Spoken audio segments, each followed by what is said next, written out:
to the Irish Hive Mind Podcast. I'm your host, Adrian, otherwise known as Spectral Division, with my co-host, Mr. Joemccplays, otherwise known as Joemccplays. Hello! Hi! Hi. Hiya. How you doing? Hello. And in I'm this episode, just a real quick TLDR, we are going to be discussing Burnout in video games, plus some other lovely little things before that. What the frig does TLDR mean? What the frig does that mean? It's basically a long story short.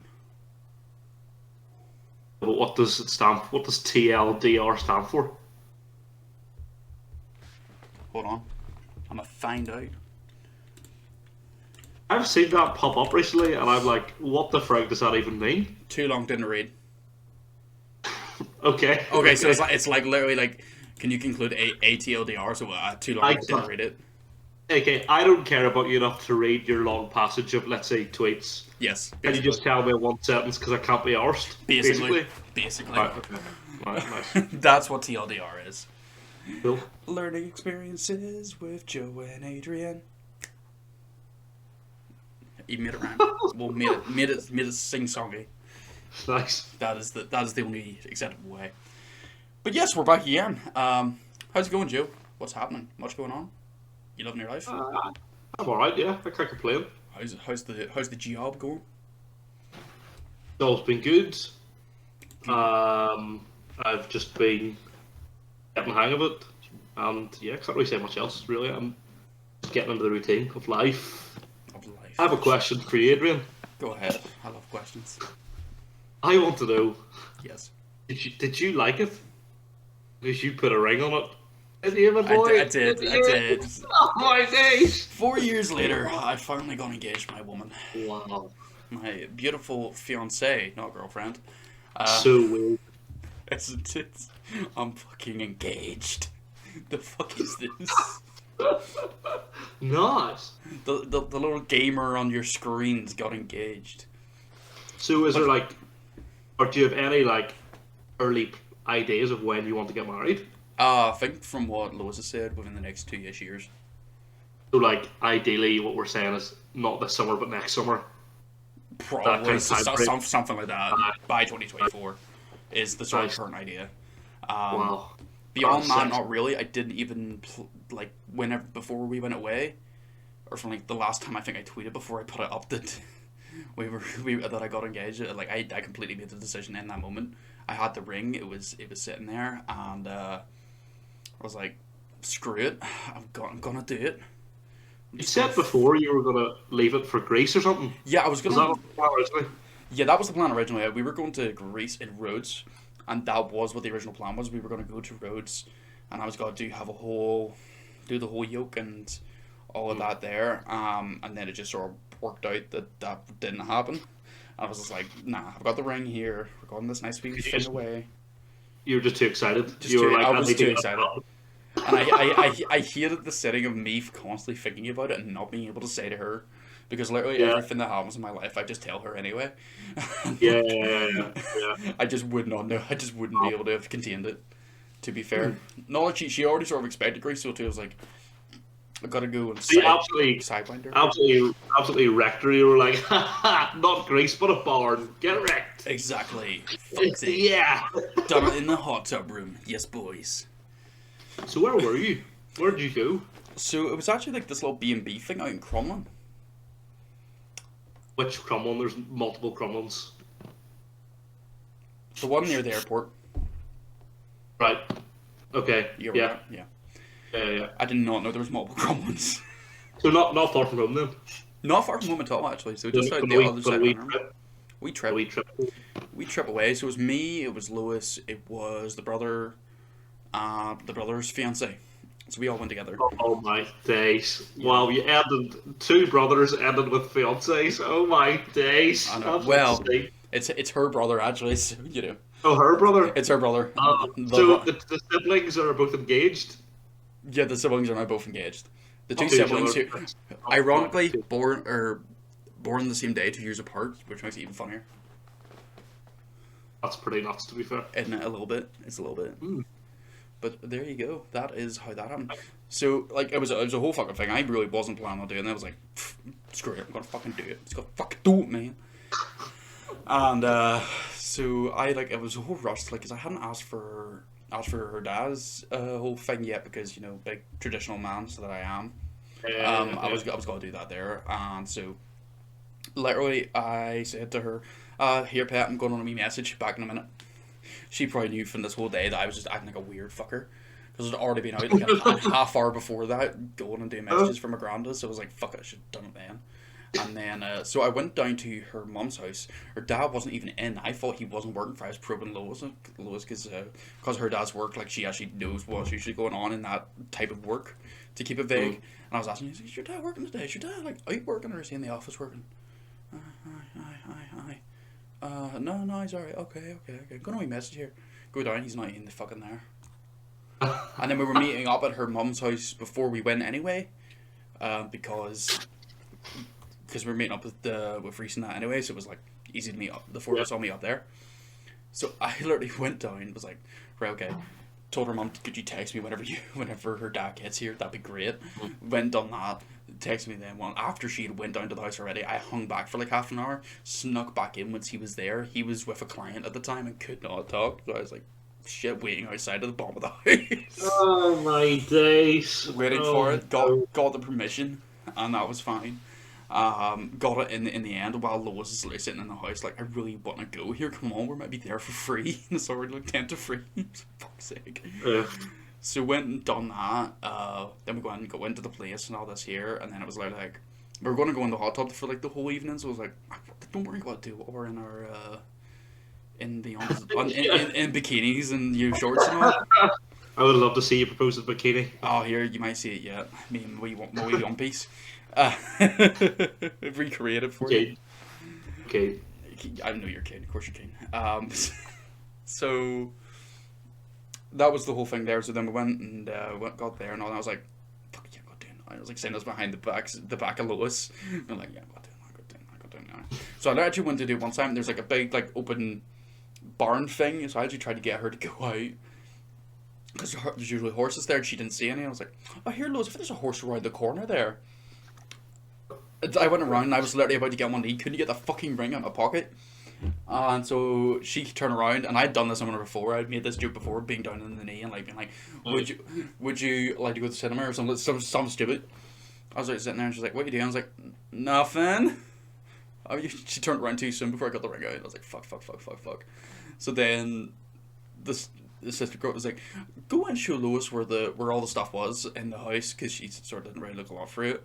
So I went back out again. Here's me focusing over the ring, and then that's where the video kicked in. Nice. I'll maybe show the video in a bit. I think I have on Twitter, so I can show it with the ring and all that in there. So if you're on Twitter, if you want to really check that out.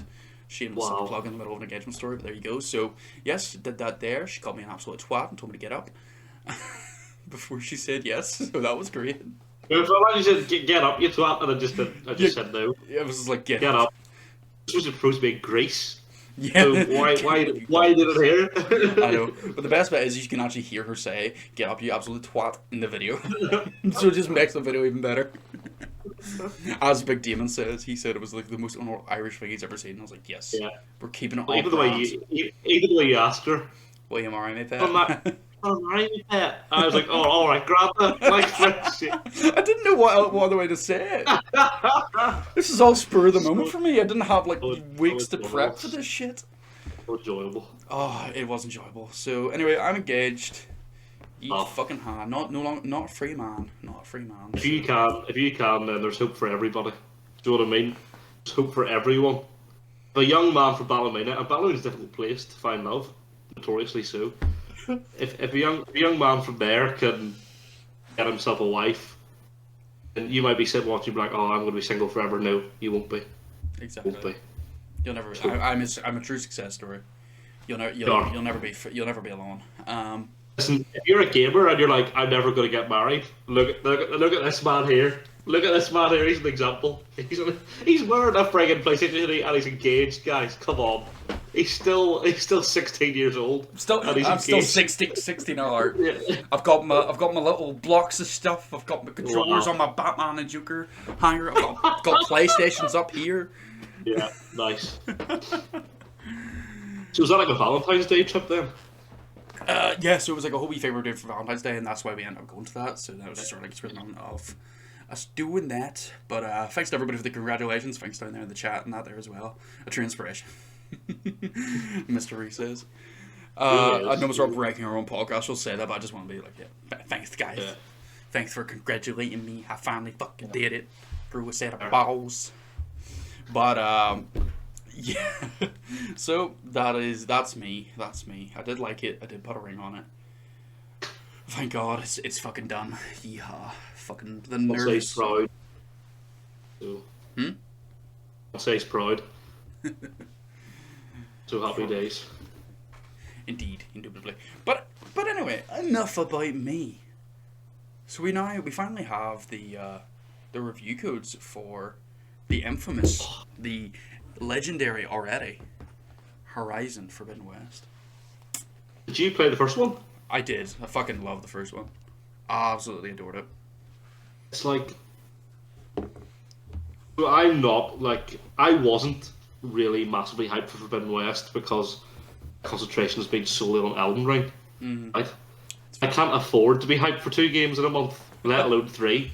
So I had to choose which one should I be hyped for. But I'm not gonna lie, I had 2 not very busy days in work, Monday and Tuesday. Mm-hmm. And I think I spent the majority of Monday afternoon and Tuesday afternoon watching reviews and listening to podcasts about Forbidden West. Mm-hmm. And oh my days, it looks so good. The reviews are really good. I think Metacritic scored 89, which is very solid. Yeah, I saw Scale Up did a 9.5. Yes, Scale Up's video is excellent. Yeah, I've been watching for it earlier on there. What I really like about him is like he does give it a fair amount of criticism. Mm-hmm. You know, he says there's things that they can improve on, but he also goes like, "This game is friggin' class." You know, he's just kind of like, there is stuff they can improve on 100%, but also it's flippin' great. Like it's really, really good. Yeah, they've improved melee combat, which is interesting. It is. It's not something I expected them to improve on. Graphics look nuts. The UI looks a wee bit cleaner. Mm-hmm. The only thing I'm concerned about, not concerned about, but there's like 6 different skill trees, which to me seems a bit mad. And that's before, like, I played the free version of, whenever they gave everybody Horizon Zero Dawn Complete Edition for free, mm-hmm. I played it then. That included Frozen Wilds, and so there was extras. There's like an extra skill tree for Frozen Wilds. Oh, right, okay. But this is 6 before there's even any sort of DLC expansion. I've heard 3 different people all give varying opinions on the story, right? Mm. So Skill Up said he didn't think it was as good as Zero Dawn. Yeah, he said it went very, very sci-fi, but the characters were really good. And the side stories really well. Kind of funny. Gamescast did an hour and 55-minute podcast I listened to. 4 of the 5 in that podcast said the story was better than Zero Dawn. Mm. Interesting. Yeah. And I heard someone say it was nowhere near as good as Zero Dawn. So I think it just kind of depends on your preference, what you're looking for. I think what a lot of the personal preference is going to go down to is it could objectively be a better story in the terms of a larger scope, larger cast, more in-depth for the cast, where the first game, I liked the first game story, but it was very, very simple. But as simple as a convoluted fucking far-flung future thing. Like, it had good twists, it had good things, but it was a very A to B story, if you get me. But it was told very well, and it was through the lens of mystery, where you're getting more... I was thinking about more how unbelievable the lore is. Yeah, like, the lore's great. Like, no question the lore's great. And that's probably why a lot of people maybe would like the second game better, because you're able to expand so much more of the lore. But they could also have a larger story focus that doesn't have to rely on establishing so much lore. The story is very much 2 parts in Zero Dawn. Like, A to B is very, very slow, right? And then there's one particular mission, I can't remember what it's called. And from that point on, it's just nuts. It's just like, oh my days, what the heck? This is unbelievable. This is the best mission I've ever played in my life. And it's like all the lore stuff. Whenever you start to work out what's going on, that's when it gets really, really good. Yeah, you could say there's like the A and the B plot. So you have the A plot of Aloy in the current timeline that you're in, doing all of her things, discovering things, and then you also have to tie that in with the B plot of it rushing into the whole why the world is the way it is, how it all happened, why the machines are here, why Aloy's special. Like they very much did for a large portion of the game up until the end when those two A and Bs can join. That's when the story I think really kicks off. You're like, right, so we've established this, we've established this, we've established that, so we can now show our shit, which is maybe what Forbidden West is doing a lot more of, because everybody who's played Forbidden West theoretically will have played the first game, a large majority of, so they'll understand, this is the way of the world, this is why things are, this is why Aloy is the way she is. Now we can tell the story that we want to tell. Apparently the world really benefits from that too, because in the first game you don't actually know A, where you are, or B, what happened. The world is kind of, there's stuff there, but it's kind of like you don't really know what's happening. Yeah. Whereas apparently the world in this one, there's like a lot of rooms you go to that are like puzzles, that there's like high level loot and stuff. It's like they lean a lot heavier into the ruin side of things. But it's pretty much universal praise. I mean, what kind of funny game said was the thing that for them holds it back slightly is that it absolutely feels like the middle piece of a trilogy. For them, with the ending and everything of the story, it's setting up a trilogy, and I think it will be a trilogy of games, and that this is like middle one. The first one establishes everything. The middle one kind of keeps things ticking over with some improved elements. Yeah, gets you to where the end game wants to be. Don't be surprised in 5 years' time when there's the hit finale. So Journey to the East. Horizon Northern Ireland. Horizon Northern Ireland. Yes, boys. Aloy's getting petrol bombs. Yes, boys. Yeah. So that's pretty interesting. That's quite exciting. It is. It's very, very exciting. To be fair, a lot of my excitement's been taken away by the fact that Sifu is absolutely killing me, and I don't know what the other word is, but a nice word. That's a fucking just think. By the time we record our next podcast in 2 weeks' time, Horizon and Elden Ring will both be out. That's gonna be fucking madness. Oh my god. What are we gonna do, Joe? Because I know you're gonna be deep into Elden Ring, like. That's so deep. You're gonna be deep in the Elden Ring. Deep inside Elden Ring. So deep. It's funny because with all these games coming out, I feel like we could experience a period of burnout.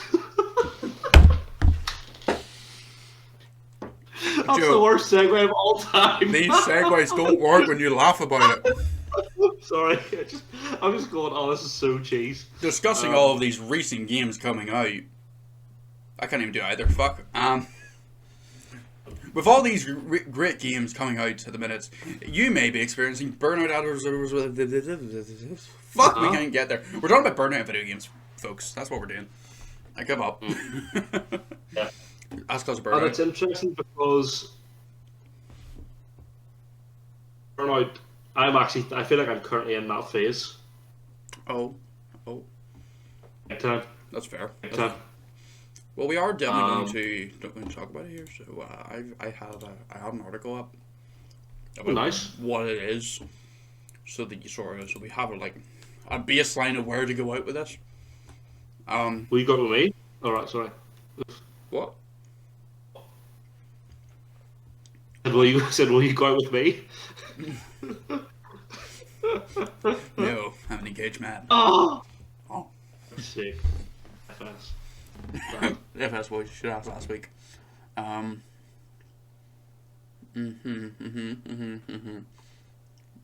Talk about something else for 2 seconds, please.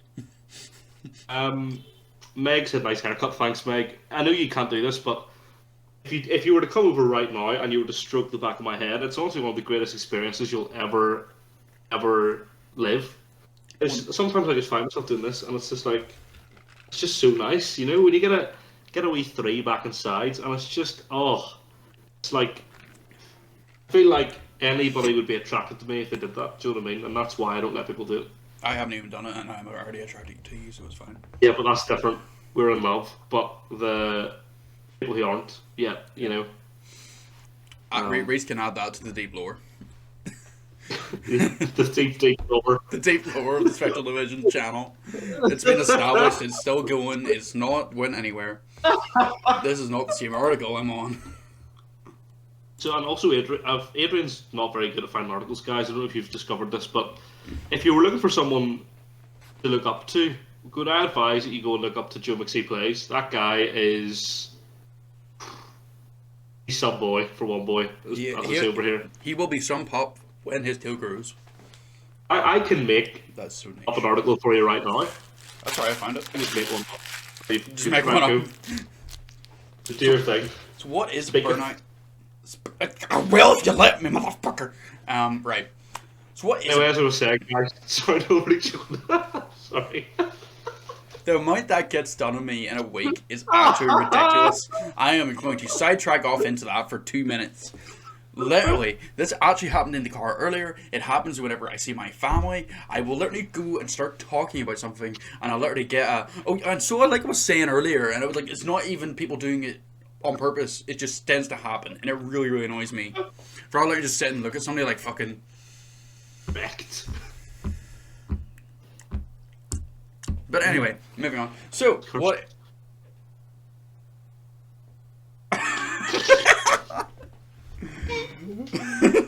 What is a burnout in gaming? For those who don't know, video game burnout is when players who play games excessively lose the enthusiasm, can't speak words, in regards to playing games, causing them to feel bored about the idea of even playing games in the first place.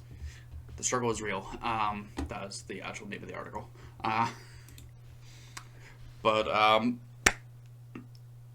Yes. So video game burnout is basically sort of that thing. I'm sure we have already experienced it. If there's anybody who hasn't experienced it, you haven't played enough video games, get good. That's not a good thing to say. You should not be feeling burnout. But yeah, it's sort of that feeling like whenever you're sitting and you've been playing through either a game, like, fucking say, if I'm playing Sifu fucking flat out, or a game that it actually happened to, if I can think of the game that it actually happened to. Call of Duty Warzone. There's one. Call of Duty Warzone, you play it for fucking ages, you go through this repetitive cycle of gaming, and it's like, you get to a stage, you'll go through, from enjoying the experience, to going through the motions, to just having no emotion playing it, to being like, nah, I don't need a game tonight, I'm not a game, I'll just not do it, I just don't feel like doing it. And it's even worse if you had to force yourself to do it as well. You know, say you got friends, and you enjoy your social interaction, but you don't enjoy the game, and it's like, I suppose I will play that, you know, I don't really want to, but I will. And it is something that happens to us all. I'm really going off tangentially here. But yeah, the words are escaping me. What the fuck is wrong with me tonight? Jesus Christ. This is Burnout from podcasting. It's only episode 5. Fuck. But yeah, so that's basically what sort of video game burnout is. Happens to everybody in a large manner of ways. And as Joe says, he feels like he's in that phase. So Joe, would you like to exposit on that thought? So, burnout for me doesn't come from playing an excessive amount of games. Mm. For me, it comes whenever I feel like, I don't want to sound like I'm complaining about something that isn't really a problem. No, it's fine. I feel like there's nearly too much choice. Mm. I can't decide. I can't work out what to play, and I can't motivate myself to play a new game. So, like, it's happened to me after finishing Demon Souls, because games that I have in my library I just can't be bothered to play. Mm-hmm. It's like I've got so many games sitting. Like, I have like games I could download that I haven't even started yet, that I bought and I've never played. It's like I almost feel like I have too much choice. Nothing seems. It's like anything I don't have seems a better option than what I do have, even though that probably isn't true. Do you know what I mean? Yes, I know the exact feeling you mean. It's happened to me before. It's literally just like, why the fuck would I go and start some new game, or why would I go through my whole back catalogue when I've got this game to go through, I've got this to go through, I've already got these experiences, but I've got all these options as well, and it's like, there is an overwhelming thing that comes on, and that's where it goes into the whole, in the modern gaming landscape, with, we do have, as gamers, like, we do have a lot of choice, which is very, very, very, very good, but it also sort of ruins us, in a sense, because we can actually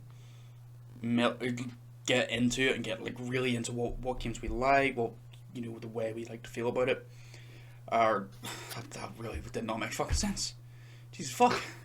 I don't know what's going on with me now. This isn't going. The problem for me is as well, and this is me being a wee spoiled brat, but I played 4 unbelievable games in a row last year. So I played God of War and Last of Us and The Last of Us 2 and Horizon Zero Dawn all in a row. Mm-hmm. And they were all exceptional. Last of Us 2, we didn't like the story, but gameplay wise and stuff, it was an unbelievable experience. Yes. The experience was nuts. Mm-hmm. So then when it comes to like playing anything else, nothing else really compares. And so it's difficult to get yourself motivated to play a game that isn't anywhere near as good. For example, I just have not clicked with Guardians of the Galaxy at all. So I bought it for Christmas. Mm-hmm. I played the first 8 chapters. Now the story's good. The gameplay's crap. The gameplay is so bad.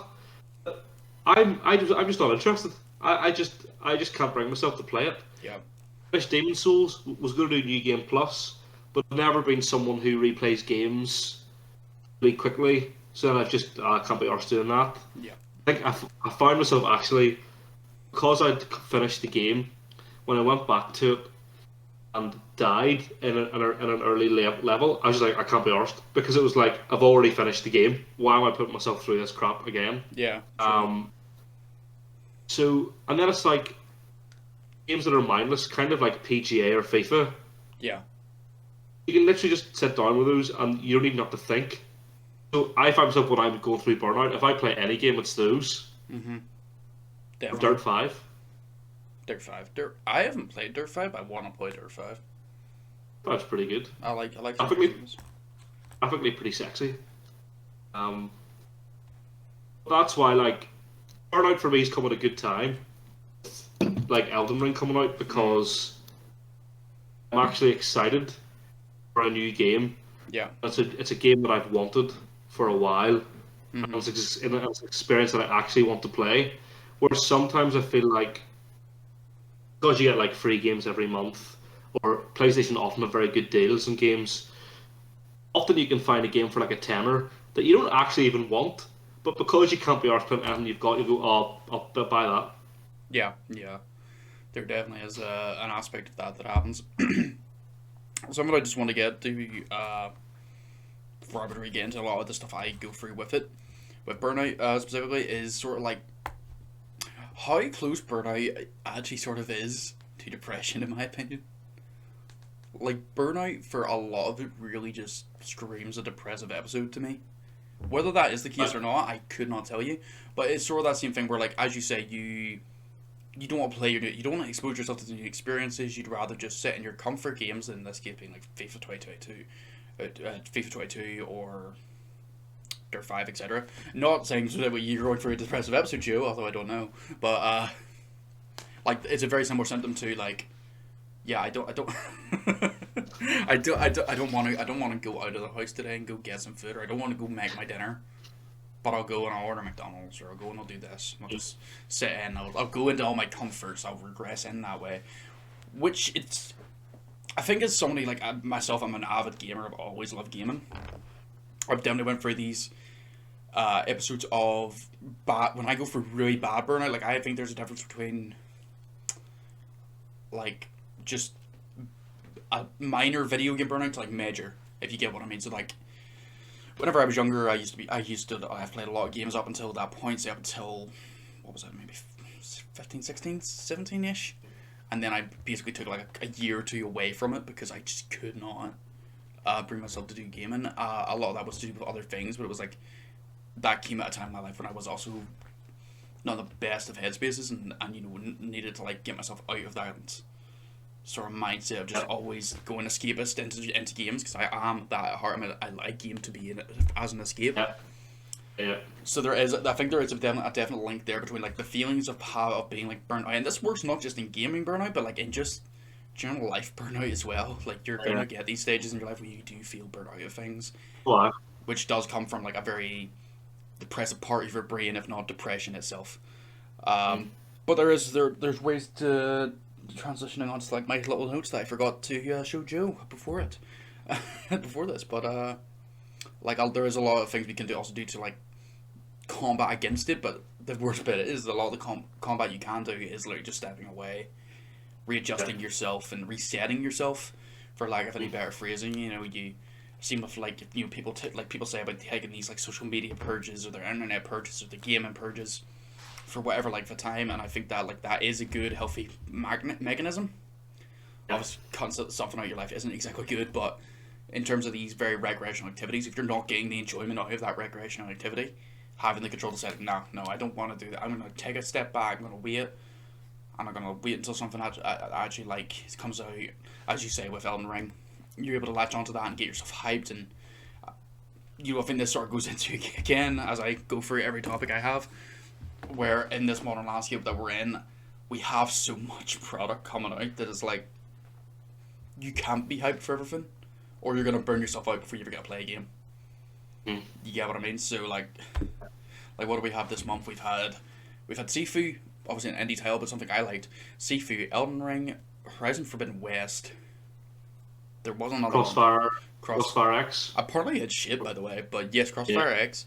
And like 2. Dying Light 2. Dying Light 2, yes, that was the other big one I had in my head. And then we had Rainbow Six Siege Extraction, even though that was complete shit. I heard absolutely nothing about that. That sums up the level for me. Like I saw one video saying it's shit, and that was it. But yeah, this is it. Like you've got 5, 6, 7-ish games coming out in the space of a month. Like there's no way you can't really get burnt out unless you're just focusing in on the one. Which is why I took what I feel is a smart decision, focusing on Sifu. That's the game I really like. That's the one I'm going to invest my time into. And we'll tackle each of these games as we go. Same with yourself, Elden Ring. So there are definitely things we can do to combat it, and I think it sort of comes with what's caused your burnout, what is causing your burnout, and what the best way to fix that burnout would be. So my first real proper burnout properly was after being alarm broke up last September. Because that was, I moved house and we broke up at the exact same time. Yeah.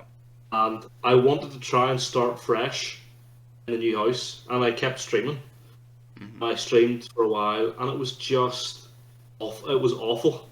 You have to pretend. Streaming's difficult. Like, if you need to be in a really good mindset to be able to stream, because if it doesn't match your expectations, whether those expectations are low or whether they're too high, it's so draining whenever you don't get what you want out of it. And streaming is great because you do get instant gratification. If people are chatting, or I've made people who I've never seen, or like just their names, I guess they're going to be mates, and it's literally just their name that comes up, right? If you stream and then those people don't show up, you actually do miss them. Yeah, definitely. Whenever you're low, that takes over, and that takes away from what's good about streaming.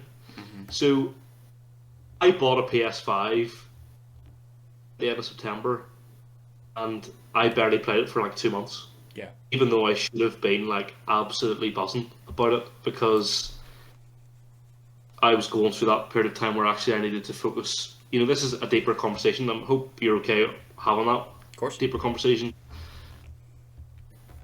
Focusing on yourself as a person. I think it's I'll be really transparent for the purpose of how important it is to talk about mental health, especially in guys. I think that everyone in general, but I think guys are notoriously bad for hiding things away and not talking about it. Yeah.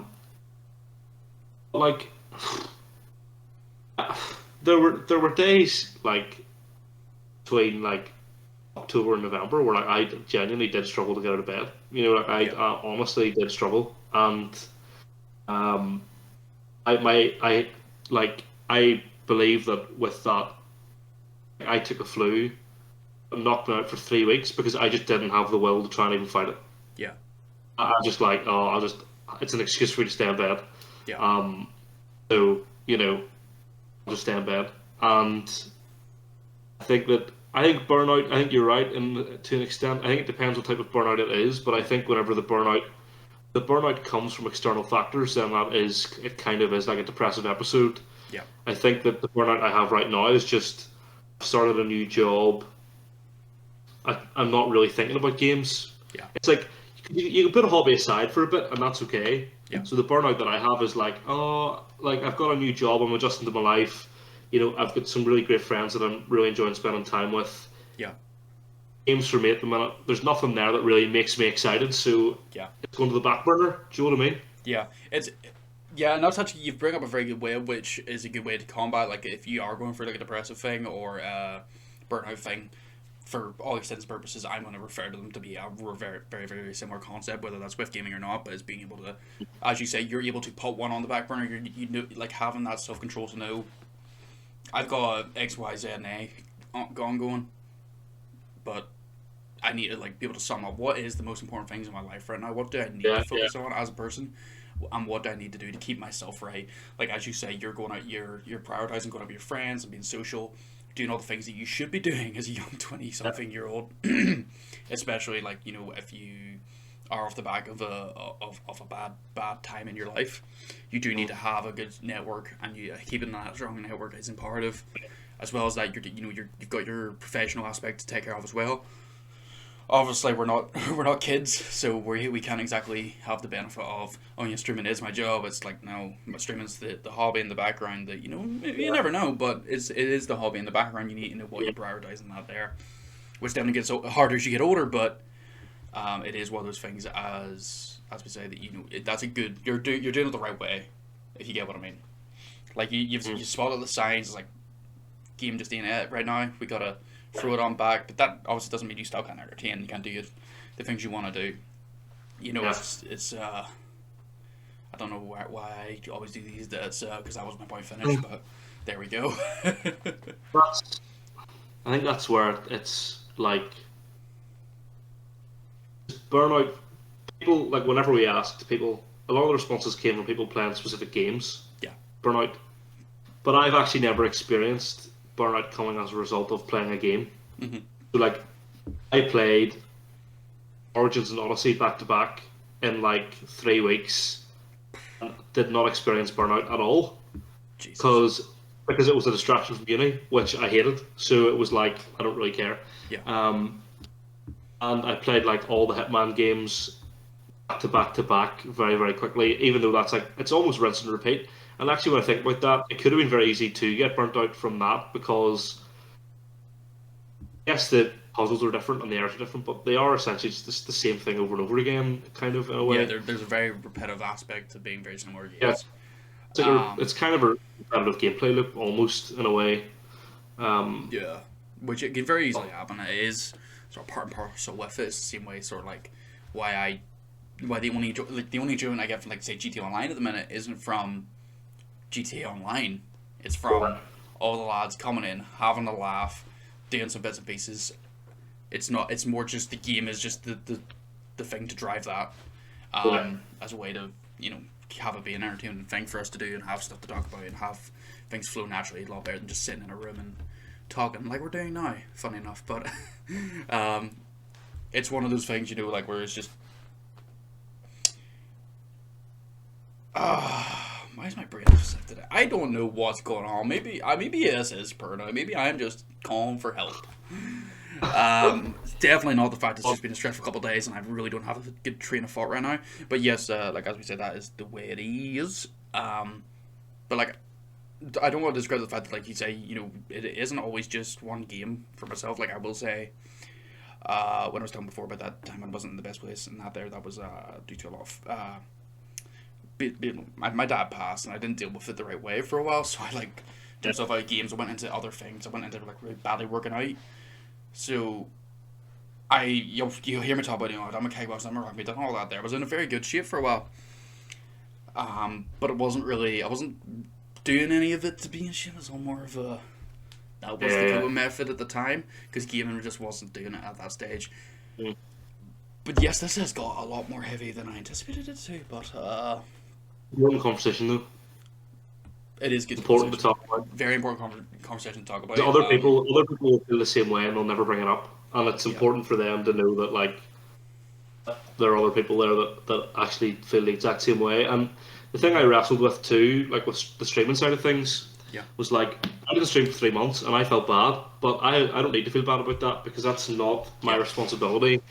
And again, I've kind of taken a step back from streaming for this month because my job came first. And I wanted to try and get a routine in where I could still see my friends, but also stream. Yeah. It didn't make me feel like, oh, I'm missing out on anything, because I think I am an extroverted introvert, right? So I quite enjoy time in the house. But when I go out and see my friends, I'm like a different person. Yeah. And like, so I kind of need that social time. I also do want to go back to streaming as well. It's that balance of like, because I don't enjoy playing video games. Why would I stream? Like I wouldn't enjoy it. Yeah, you know? exactly. It takes a lot of what you do enjoy about doing it. It's funny for me on the other hand, because like I probably would have took another like complete burnout of video games if it wasn't for the fact that I stream them. Yeah. I get so much enjoyment out of streaming and just the whole experience. Like, it doesn't matter to me if it's a great stream, a shit stream, whatever. Obviously, it will affect me in terms of don't get great numbers and be like, fuck's sake. But it's like, I do enjoy the act of streaming the games. I enjoy the social interaction that comes with it. It's a way that keeps me engaged within the game that I'm playing. It gives me a reason to play the game, because I'm a very much a goal-oriented person, which maybe is to my detriment in a lot of aspects of this. But at the same time, it is great whenever I'm sitting on like for Sifu, for instance. I would have never tried to do a no death run of Sifu, but that's what I'm doing now because I know, shit, this is gonna be good for that there, and it's something I want to strive to do. So I know I can put that on, whether that's YouTube or stream or whatever. And it's like, where on your hand, it's like, if you enjoy the game, you're not gonna play it. For me, it's like I wouldn't enjoy the game if I wasn't doing it. Yeah. So it's like there's a weird dichotomy there, I do find, but that just goes into the way you say as well of, we each are gonna have our own different ways of coping with things, and to go back into that sort of very heavy topic of like, just because something works for say me, something works for yourself, Joe, it doesn't mean something's gonna work for any of you or any person out there. It is all very much a personal experience type of thing. Sort of like what works for you, and it's about finding what works for you, because not everything will work. Not everyone's gonna work at the same pace. And it is sort of that thing like you have to fight your own battle. Yeah. No, I don't mean that. Like you have to fight the world yourself. It's more of a, you got to figure out what your battle actually is. There's no point in you fighting a battle on the wrong side of the war. So that's sort of where I would like to put that for now. But you yourself, to peel back the curtain, yes, between January and Sifu coming out, you had no clue what you were going to do. Oh, I really didn't. I was literally. That's kind of a form. It's kind of a form of burnout, isn't it? Because it really nothing it was nothing that you passionately wanted to do. Yeah, the only passionate thing I wanted to do was make content, but I didn't know what content to make, what to make it on. I had like nothing else going on, so it was very much more of a lull period than I would maybe call that full on burnout. But yeah, it was definitely say a minor burnout of like, fuck, I've just got through everything I wanted to get through. I don't even want to start anything until I get to these things that I've just completely overhyped myself on. Which sort of goes into that sort of way with so much coming out at the minute. We can't always. You got to prioritize your things, which is probably, hopefully, I think the best thing I did at the time was took that wee bit step back and streaming off. If you're on advice, Joe, you took a wee step back, streamed only every so often, and just played the game you wanted to play, and it worked out to the benefit, because here we are, fucking back to full cylinders, engaged, It's all fucking good in the hood. Yeah, that's... I also think. Sorry, I was going to say like another thing about the burnout is I don't know if it's burnout in the same way, but my level of engagement with playing video games is directly applied to my needs. So Ben, Super Whale Ben, said that I just asked about Burnout in the Discord, and his reply was just Valhalla, right? Just said Valhalla, right? Which I laughed at because it is like people, it's too long. Yeah. It came out in November 2020. Something. It was November 2020, right? So for me, I was in my final year of uni, hating my life. Lockdowns just happened. I played 100 hours of Valhalla in like 3 weeks. I loved it. Well, I just not loved it. I couldn't stop playing it because it took me away from crap that was going on every day life. Yeah. Right? So I think it depends where you're at with all that stuff too. I think it can be easier to be burnt out. There's other distractions. Yeah. Outside that it's easier to like not become as engaged. But when we were talking about the 3 games coming out this month, there's also an element or the 5 games, actually the 5 big games. Yeah.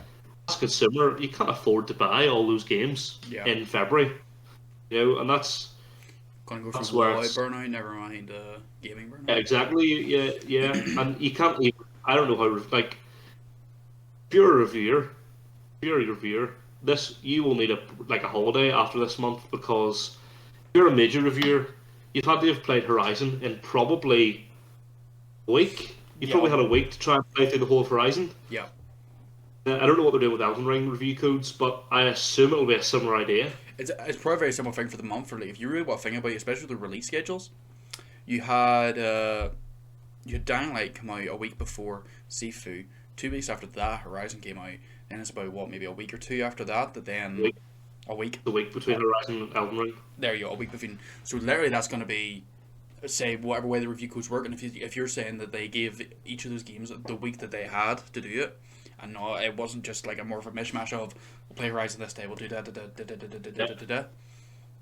You could have been reviewing 4 fucking games within a month that are 3 out of 4 of those games are big fuck off experiences. See if you could say it's a much shorter game, you could probably complete it in a week, easy-ish. If you godsend that you can do Sifu in 8 hours, you know, like you can finish Sifu in 8 hours if you're good enough. Yeah, easily. There's like Horizon. Most of the reviewers are finishing the game like 35 hours without having done a lot of side content, because they didn't have time to do a lot of the side content because they had to get the reviews out for Monday. Yeah, exactly. They're getting the baseline experience of a game being rushed through it. That's the nature of the business. To be fair, they could have waited until Thursday to put out the review, but they're not going to get as many clicks. So you have to look at, I need to get out on Monday for the embargo so that I can get as many views and therefore get if it's your job, you need to be able to monetize that effectively. Exactly. So people were talking about in a lot of reviews, for the first 10 hours, they were doing loads of side content, and they were like, oh crap, I need to get this done, and just like mainline the rest of the game because that's all they had time for. Yeah. That's it. Like, and I think that that goes into a whole different discussion on reviews and how genuine a review can actually be on a game, and how like you really getting the real experience, so to speak. But to transition ourselves a wee bit farther away, it's just from the current conversation onto more within the modern landscape. I do think, as well as like a general person-to-person burnout that you can feel, especially like as we've already discussed, those experiences that you can all have. What mentality is how you feel with your games and that there, whether they're a release or whether they're a crutch or whatever. There's also a lot to be said with the current gaming market and the current gaming landscape, which the point of Valhalla on its own encapsulating burnout, I think a lot of that, just to go really into it as like an AC fan, right, specifically, to try and get my point across, that's not exactly burnout personal burnout over an experience of a game. That comes from the fact that like games at this point are nearly driving burnout because, like, if you think, right, Origins, Odyssey, Valhalla, what real, like, they can be great games, they can be good experiences. You might not get burnt out of those, but like they're all the same repackaged game. Like, I really liked Origins when it came out, right? But Orange is in no way discernibly different from Odyssey, nor is it discernibly different from Valhalla. Like, there's minor tweaks here that you've got different abilities, you've got different aesthetic. Even at that, the aesthetic isn't exactly very massively changed. But if you compare that then to, like, say, back in the day, like Assassin's Creed to Assassin's Creed 2, different experiences. Yes, 2 Brotherhood and Revelations were very, very similar, but they kept growing on the same experience. Then you went from that to AC3, which is a completely different type of aesthetic and experience. AC4, similar again, but also completely different sets of animations. You're going with a completely different gameplay look with the ship mechanics, and that's completely different as well. Rogue being similar, but that's more of a side game. Go from that, then you get Unity. Unity, completely different. They basically go from they use the sort of same engine or the same iteration of the engine for 2 or 3 titles, with different types of stories being told, different things, and then you literally have Origins, Odyssey, Valhalla, with bloated experiences at the baseline, then made worse by the scumming practices and that there, which in general, like, I think we've all experienced this, especially at the start of the whole Ubisoft Accountable campaign, after a few months, that, like, everything that company does seems to just drive people away, especially the longer you've been there. It's very much what's even the fucking point? We're past the point of caring, And to drive so many people away is just maddening to me, but I hope that gets my sort of point across of Ubisoft specifically went from a very, not good, but they had a really good thing going with their brand and all of that there, and they kept it fresh, they kept it original, they kept trying these new things, and then it just got to the stage where it's like you literally don't even care about your product, so why the fuck should anyone else?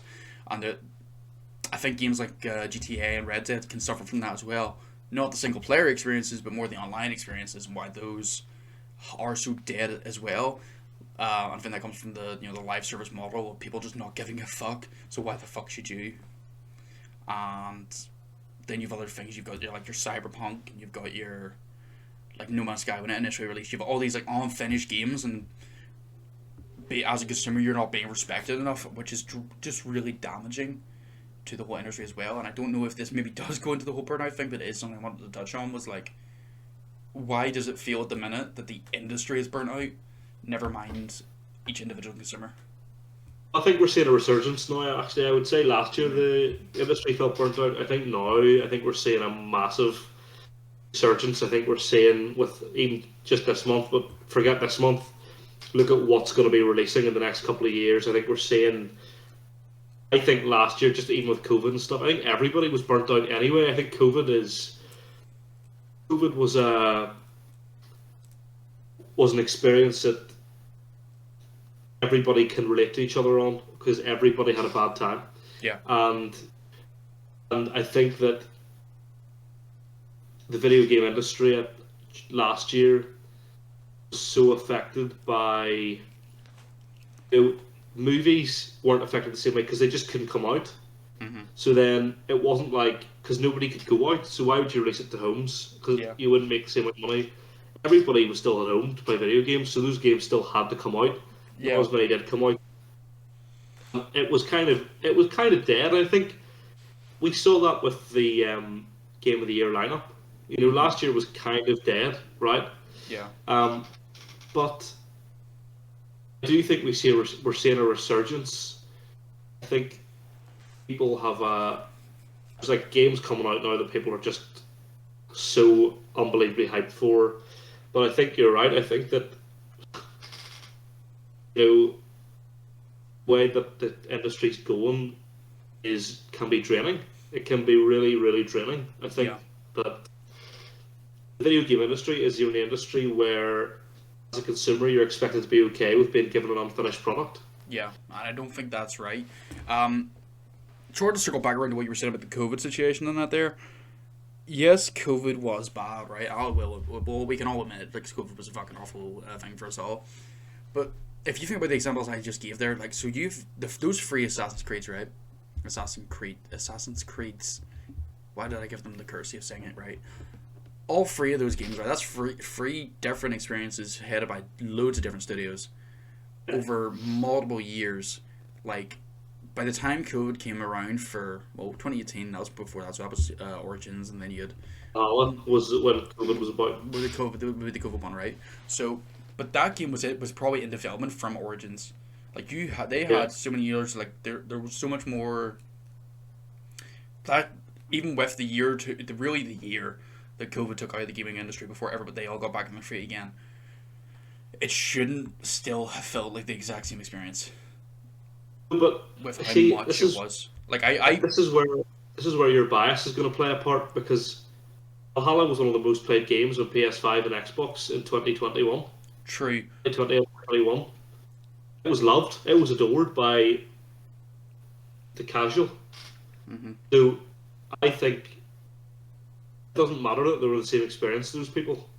Yeah. Because I actually enjoy, because I played Odyssey and Origins before I played the original Assassin's Creed games. Yeah. And do you know what?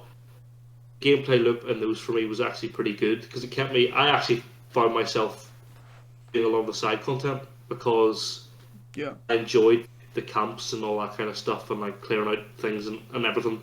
Yeah. And I actually thought the Odyssey mechanic of choosing to be a mercenary for one side or the other side was actually, like, part of it was quite cool. There's something interesting about that. And I would agree with those points. I would actually agree. Yeah. I think Valhalla actually seemed to be a massive success rather than negative. Unfortunately, we come from the point of view of isn't an Assassin's Creed game. Yeah. Really? Right. Do you know what? Like, I will leave my bias towards the fact that Assassin's Creed Valhalla is not Assassin's Creed Valhalla. It is fucking Valhalla. It's literally, it could just be Valhalla. It's the same with Odyssey. Odyssey is not Assassin's Creed Odyssey. It is just Odyssey, right? Looking at them from those points of views, Odyssey, I did actually enjoy Odyssey as a game. Yeah. Like, people can say it's a fucking shit game all they want. That is not a bad game. That is a very much, like, as Tailgate says, it's a McDonald's fast food game. Yeah. It's got a story. It's got it's good, decent mechanics. I can sit and play that game, no problem. I have played through Valhalla or Odyssey Story to completion. Valhalla, I could not get through 20 hours. So, but it's not like I'm not able to take away from it not being an Assassin's Creed game. Obviously, I want it to be an Assassin's Creed game, hence the title. But like, it's not that I don't like those type of games. If it's something about that game, just I can't do, and I don't know why it is. Whether that is just more coming from a place of I'm just done with Assassin's Creed, and Assassin's Creed just is not the game for me anymore. Which goes into Burnout in itself, regardless of anybody else's feelings. That is what my personal experience has been. That I am burnt out from Assassin's Creed and that whole environment and that whole thing. Like as I said, I think that showed a lot with the whole Ubisoft Accountable campaign of like everybody's not like, it's not even at the stage where like all the shit that happened in anybody's lives at that stage was, you know, to do with that game or anything like that. But I think it came at the same time of like, we just don't care no more. There's no interest in it. So what's the fucking point? And that's where then leaked out as well. And I wasn't more meaning it in a sense that I think that's with the wider industry, because I think a better example would be Cyberpunk. Like, Cyberpunk's not a great game. It's unfinished though. But it shouldn't be. Well, it shouldn't have. It shouldn't have. It's unfinished. It shouldn't have released. It should never have released. It shouldn't have released. But I don't think that invalidates the point that this is a game on the market you at the time paid full fucking money for, and it's not a good experience. It's not a fleshed out experience. It doesn't have half the features promised. Very much like No Man's Sky is. And yes, No Man's Sky has made a recovery now, which hopefully Cyberpunk will. But I don't think Cyberpunk, with what we have with Cyberpunk, it does not look to be. You would have to do so much to make that game what it was envisioned as that you're never going to be able to make. You would have to make a different game entirely. I don't know if that's a burnout point though. I think it's more of an industry burnout point than it is a specific game burnout, because those guys worked on that game for so long that at this point it was at the point they're at. It's just like, we don't want to work at this anymore, so let's just fuck it out there. Fuck the backlash. Which corporate thing or not, I don't know. I disagree with that being Burnout. I think that was just CD Projekt Red being greedy. I think that developers wanted to work on it more because they didn't want to release an unfinished game. But there was corporate greed. But I think the point of video game Burnout comes from the fact that we didn't get any major, really massive releases last year, which we should have. Yeah. See, but I don't exactly know how to completely get this feeling out, right? But I feel like every few years we're getting the same sort of thing. Whether that You get a lull. you get like a low and you get a high, but I don't see why this has to be the case because it's not like obviously studios go through cycles and stuff, but they all know now not to fucking release at the exact same time. Maybe not this year because they wanted to get games out because of COVID, whatever. But even before that, like there was always like a constant release. Like as I say, like I just don't. I really don't know the proper way to explain this anymore. Fuck. Give me a minute to think on it.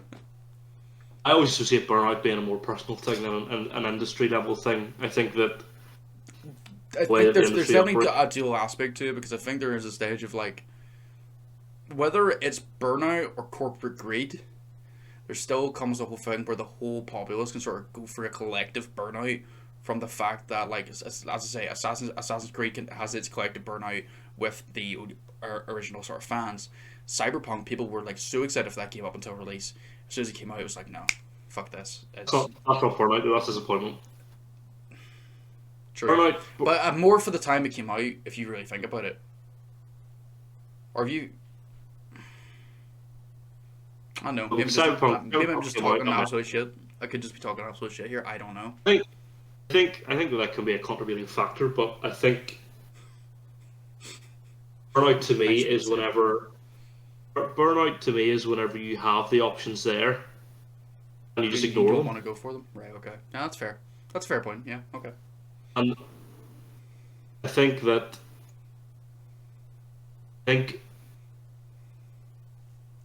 thing that I think we see, and I think that actually the disappointment from these experiences leads to individual burnout, right? So being pissed off with the fact that you're the game that you've spent your hard-earned money on, it's not even ready. Yeah, that can be a contributing factor to not wanting to play any more games and being burnt out from video games. Yeah, I think you what you've just done there is you've actually took my whole blabber and made it into coherent sense because that is what I fucking meant to say. Okay, right. Because I just didn't know the words for it. I don't know why. But I think I actually think it can be just described as like a collective sigh of disappointment. So like every year everybody hypes up E3 for the announcements, right?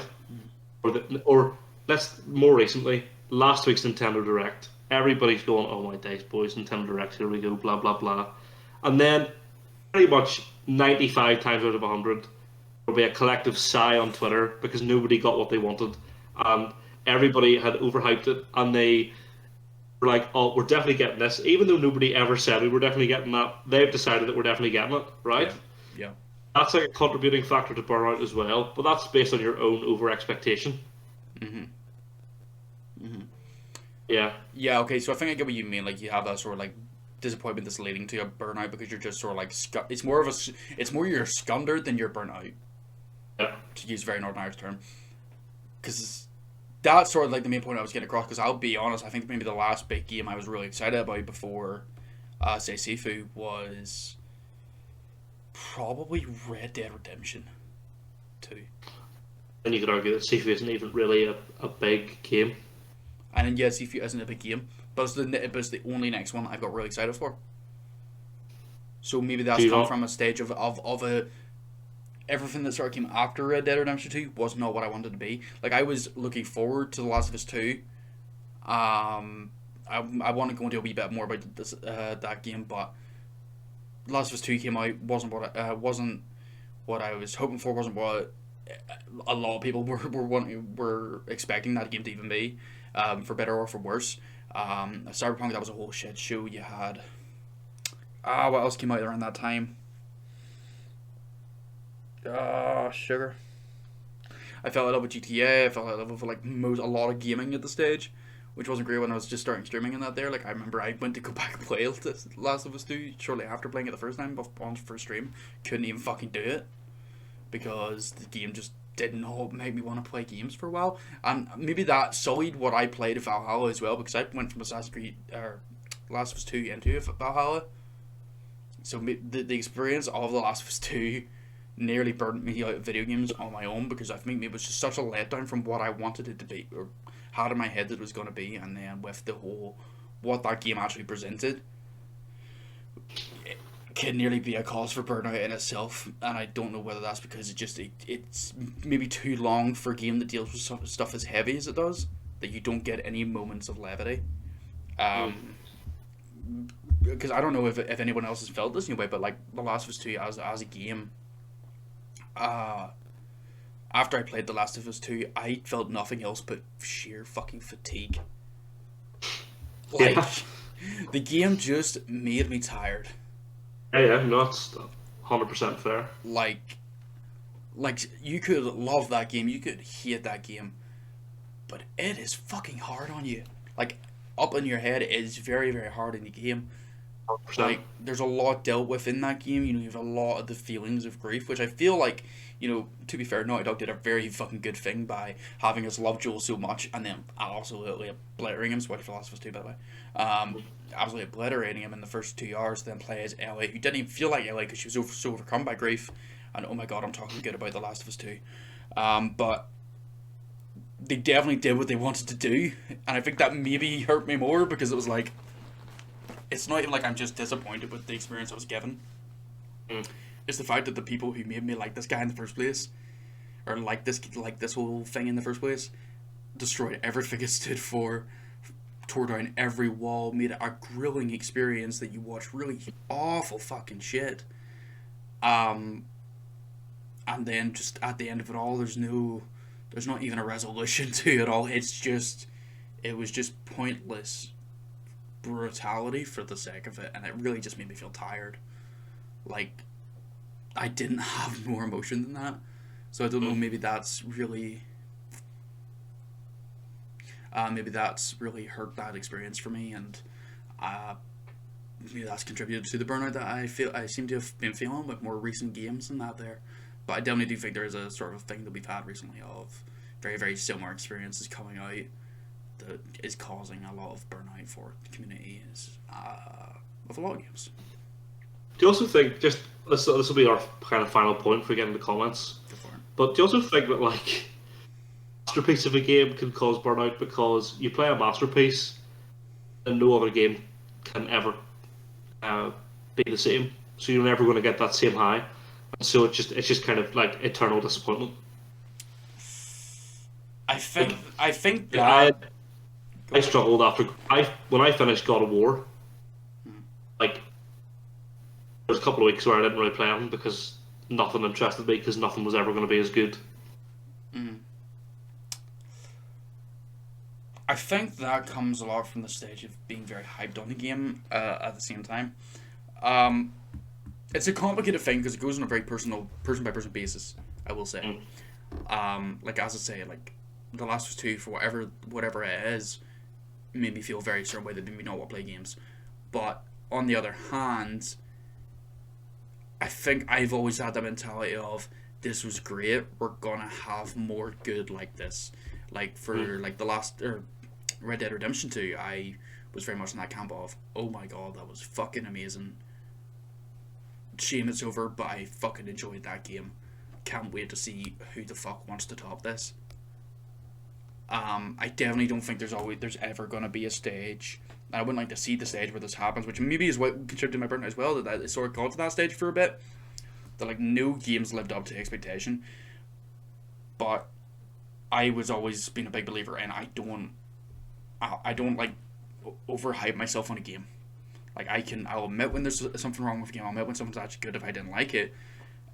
But I always try to go at it with fairness and always go at it with, like, I will not put this game on a pedestal, nor will I put any game completely down into the dump that it makes it so that, like, no game can attain it.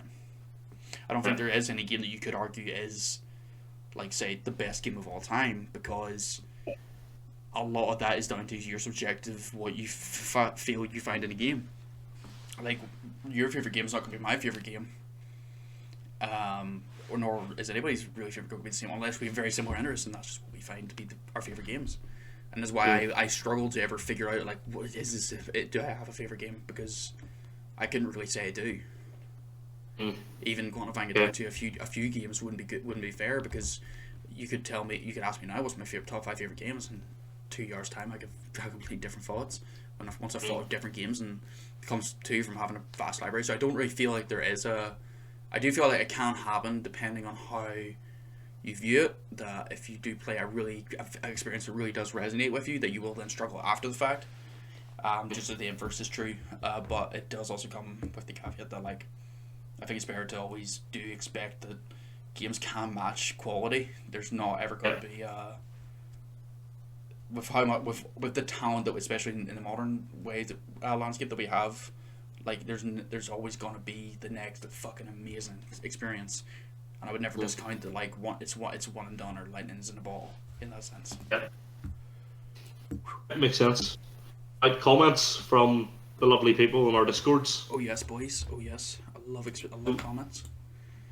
We obviously put the question out just to see, like, if people experience burnout, what that looked like for them, etc. Because everybody's got different personal experiences. So King said, my friends used to play the same game, Smite, every day, and I would join them, but I got bored after a couple of days. It was quite a monotonous game, so that's like a personal opinion thing. Yeah. They kept playing each day and would just ignore me when I tried to talk to them, as I wasn't playing the same game. So I began to resent Smite and didn't play for the longest time, as it would just upset / frustrate me. Totally fine with it now, though. So that's like... So, like, you really like Deep Rock Galactic, or whatever it's called, Deep Galactic Rock, right? And, like, I'm not a big fan, but, like, I'll play it for the social aspect. Yeah. Like, I don't actually enjoy it. It's just... Shooters aren't my game. Yeah. So it's like, I don't... But, like, I'll play it because I'm hanging out with you guys. Like, if we were playing that every day, I just wouldn't join you. Yeah. It would get to that stage where, like, I don't like this game, so, like, I'm not gonna play it. Yeah, there's no point in going in for it if you're not gonna really be enjoying the experience. Yeah. Yeah, no, I would agree there as well, but I think I'm just sort of wondering there when I read that, they're like, why was King's mates not, like, obviously if he's not enjoying the game, why the fuck is his mates ignoring him? Like, I don't think that's fully right there at the same time, but definitely not. Your friends should always be talking to you if they are your friends. But yeah, like as we say with Deep Rock Galactic, I think it's a fun game to play, but I wouldn't want to play it on my own either. To be fair, yeah. Like, I'm only gonna play that game if we have people that like to play or like to chat and do things with it and make the game fun more than the actual game is fun in itself. Yeah. But everything else there, it just is typical fucking. You're burnt out from it. Like, it seemed sort of like whenever I played Warzone as well, all my mates would have played Warzone. And I just got really, really fucking sick of it and did not want to play it. And I just completely was like, nah, I ain't gonna fucking bother my whole. Not gonna play it for ages, and that'll just be it, you know? Fair. Just sort of like being like, fuck this shit. But going on to another one of our fine people from your Discords there, Big Isak Manny, the Morrowind Simp. He goes... the first game to make me truly experience gaming burnout was Just Cause 4. Given how much I enjoyed Just Cause 3, I expected 4 to be at least on par with it, but it was just worse. More buggy, somehow. Lucky if you got a stable F3 FPS while standing still, story uninteresting, and retconned a bunch of good shit from the previous games. Protagonist was nowhere near as entertaining as he was in 3. He was more serious, but the boring kind of serious. The worst of all, the game was just boring. Forcing myself to finish it, I just completely turned off from gaming for like a month and a half. I wanted to play games, but somehow I had no motivation to do so. TLDR. Just Cause 4 broke me. Yeah, well, that's exactly what we were talking about there. About, like, that's like your Valhalla thing. Yeah, Valhalla broke me. Yeah, like, if a previous game is better than the next one, of course it's going to be a struggle to get back. You know, like, that's going to break you a wee bit, because you're probably really hyped. First off, you probably went to that game with massive expectations and hype. Mm-hmm. Like, my biggest fear is that the Breath of the Wild sequel is not as good as Breath of the Wild, and I think that will break me. Like, I think that will actually, because I've been looking forward to that game since I was born.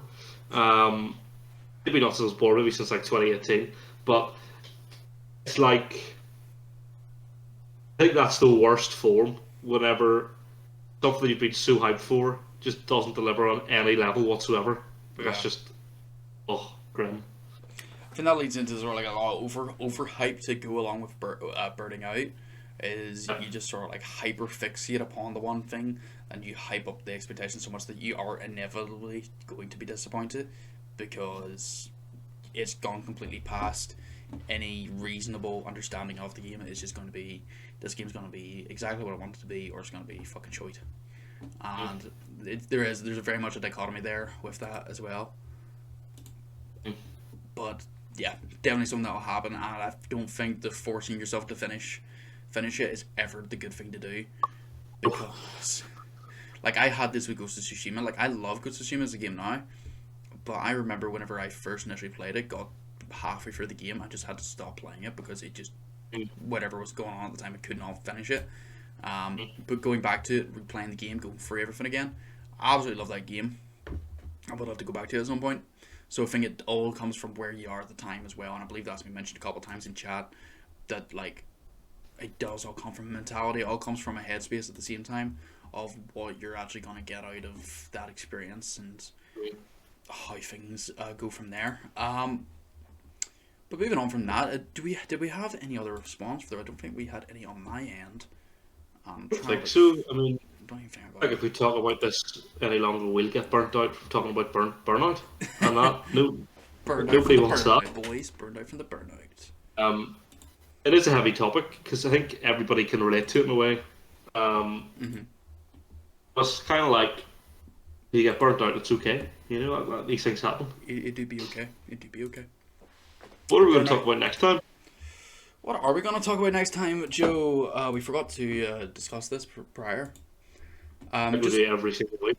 Every single week. This never gets more organized. It's always the same. We don't believe in change here. I'm trying to go up and find my list of shit again.